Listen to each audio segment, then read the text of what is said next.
এটা সেই স্বাদ। এটা দেখি টেস্ট করে দেখি ভাই ছোট ভাই দিলা ছিড়ি দে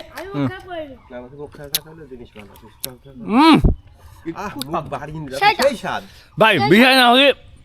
ছোট ভাই ও কিন্তু আসলে দাও তো ভালো না না এটা খুব মিষ্টি আহ এই গাছে তেঁতুল এত পরিমাণ মিষ্টি এই গাছে তাও খুব মিষ্টি ওরি মাথা সব ব্যথা হয়ে গেছে আহ আমার হাত ব্যথা এই রাতে হাত ব্যথা হবে সেলিব্রিটি মালিক কিছু হয় না বুঝেছো হাত ব্যথা হবে না মাথা ব্যথা হয়ে আমার তার হয়ে গেছে আমার মালিক সমস্যা কি ভাইয়ের কি অবস্থা ভাই হাত ব্যথা করছে। মনে করবা আমার কত বছর পর এরকম তেঁতুল পেলেন মানে এরকম ঢিল ছুড়লাম কত হ্যাঁ। বছর পর যদি একেবারে কম হয় তাও মোটামুটি তেঁতুল গাছে মেডিসিন কবে লাস্ট টাইম ও, তেঁতুল গাছে লাস্ট মনে হয় 20 বছর আগে মারিছি আর একজনকে জিজ্ঞেস করি তুই তেঁতুল গাছে কতদিন আগে মারিস আমি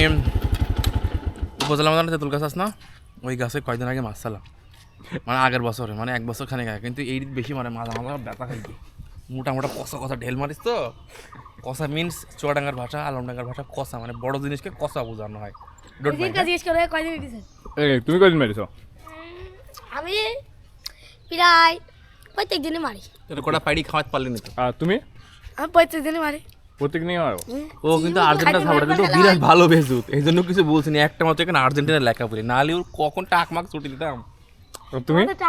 আমি প্রত্যেক দিনই মারি ওরে বাবা তেঁতুল খেলে দাঁত টক হয় না ছুটি অনেক তাই যখন ক্রিকেট খেলে খেলে অভ্যাস ওই দোকানে ক্রিকেট খেলে খেলে অভ্যাস খালি একসাথে খাই অত খালি টক হয়ে যায় চলে